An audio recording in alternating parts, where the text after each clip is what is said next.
present past. So now we're gonna learn how to use be verb in a future tense. So future is very easy, that you have to use only will. After will, v1. Here you can see be verb is a main verb হিসেবে বসছে এখানে। তাহলে আমরা বর্তমানেও জেনেছি, অতীতেও শিখে ফেলেছি, এখন ভবিষ্যতে যদি কোনো কিছু হতে চাই তাহলে আমরা সেটা কিভাবে শিখবো, কিভাবে বলবো। তাহলে সেম, এগুলোর সাথে কোনো কানেকশন নাই যে I, you, they, he, she, it, আলম, এগুলোর সাথে ভবিষ্যতে কখনো আপনার কোনো কিছু চেঞ্জ করতে হবে না। এর সাথে কখনো ইজ, আর এগুলো ফিউচারের সাথে কানেকশন নাই। ফিউচারের সাথে কানেকশন শুধুমাত্র উইল হচ্ছে কি ফিউচার, আপনার উইল হচ্ছে ফিউচার। তাহলে আপনি যদি ফিউচার কোনো কিছু হতে চান তাহলে কি হতে হবে, নাউন অর অ্যাডজেক্টিভ। সেম, আপনি যদি কোনো কিছু হতে চান তাহলে আমি উইল হচ্ছে কি ফিউচার, উইলের সাথে সবগুলো সাবজেক্ট হবে। এখানে কোনো ওই যে অ্যাম, ইজ আর ওয়াজ এর কোনো কানেকশন নাই। যদি ফিউচারের কোনো সেন্টেন্স বা কোনো ফিউচার কোনো কিছু হতে চান বা বলতে চান তখনই আপনাকে উইল ব্যবহার করতে হবে। উইলের পরে বি, তার মানে বাংলা মিনিং হবে কি হব। তাহলে আমি যদি হব তাহলে আই উইল বি, সে হবে হি উইল বি, তারা হবে দে উইল বি, সবগুলোর সাথে কি উইল বি হবে, উইল বি। যদি আপনি কোনো কিছু হতে চান সেক্ষেত্রে যদি নাউন বলেন, যেরকম টিচার হতে চান, ডক্টর হতে চান, ইঞ্জিনিয়ার হতে চান, বিজনেসম্যান হতে চান, বা অ্যাডজেক্টিভ হিসেবে যদি বলতে পারেন যে আপনি গুড পারসন হতে চান, আপনি অনেস্ট হতে চান, পোলাইট হতে চান, ফায়াস মানে ধার্মিক, আপনি ধার্মিক হতে চান, তাহলে হলে আমরা উইল বি ব্যবহার করব। তারপরে কি যেটা হতে চাই সেটা আমরা ব্যবহার করব। তাহলে যদি আমরা এক্সাম্পলগুলো দেখি যে I will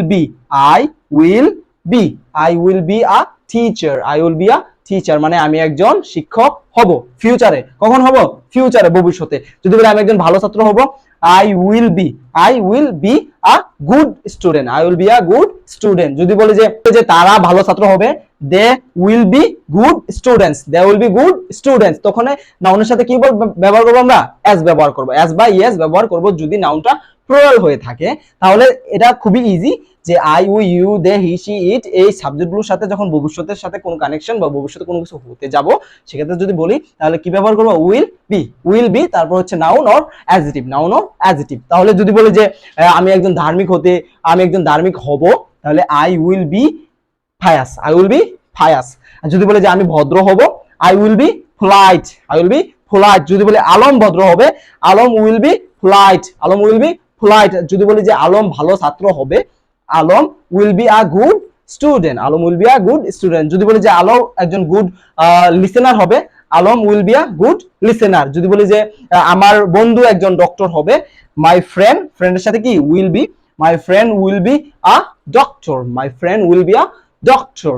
So always we can make sentences and we can learn be verb, that means present form, past form and future form. এক নজরে আমরা যা যা শিখছি সেগুলো আমরা কি রিভাইজ করে ফেলি। যদি হয় সেখানে বলবো যে am, তার মানে I am a doctor, আমি একজন ডক্টর, মানে I am a teacher, মানে আমি একজন শিক্ষক বর্তমানে। যদি এটাকে পাস্ট অতীতে যদি বলি তাহলে কি হবে, তাহলে I was মানে আমি ছিলাম, I was মানে কি আমি ছিলাম। তাহলে I was a doctor মানে আমি একজন ডক্টর ছিলাম, I was a good person আমি একজন ভালো মানুষ ছিলাম। তাহলে যদি বলি তারা ভালো মানুষ ছিল, they were a good person। আর যদি তারা শিক্ষক হয়, they are teachers। যদি বলি তারা শিক্ষক ছিল তাহলে কি হবে, যেহেতু ছিল অতীত তাহলে পাস্টের সাথে কি হবে, ওয়া হবে, আর প্রেজেন্টের সাথে কি হবে, আর হবে। আমরা অলরেডি জানি হি, শি, ইট, রানা এগুলোর সাথে যদি প্রেজেন্ট হয় ইজ, বিভার হিসাবে ইজ হবে, আর যদি পাস্ট হয় তাহলে কি হবে, ওয়াজ হবে। তাহলে হি ইজ আ ডক্টর, সে একজন ডাক্তার, and he was a doctor, সে একজন ডক্টর ছিল। হি ইজ আ ডক্টর, সে একজন doctor. He was a doctor, সে একজন ডক্টর ছিল। যেহেতু ওয়াজ এর মিনিং হচ্ছে পাস্ট, তাহলে কি হবে, পাস্ট হবে। আর যদি এগুলো যদি আমরা ফিউচারে বলতে চাই যে আমি ফিউচার কোনো কিছু হব, তাহলে আমরা কি বলবো, উইল। ফিউচার হলে কি হবে, উইলের সাথে উইল বি মানে হব।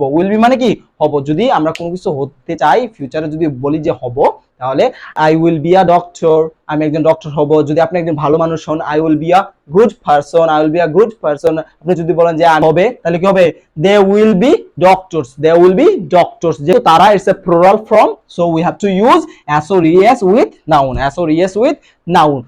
So are the things for today's class, and I hope you enjoyed a lot, and I hope you'll practice at your home. And if you have any confusion, feel free to knock me or feel free to drop a comment, then I'll try to reply it. Thank you so much for watching today's class. See you the next class. Assalamu alaikum.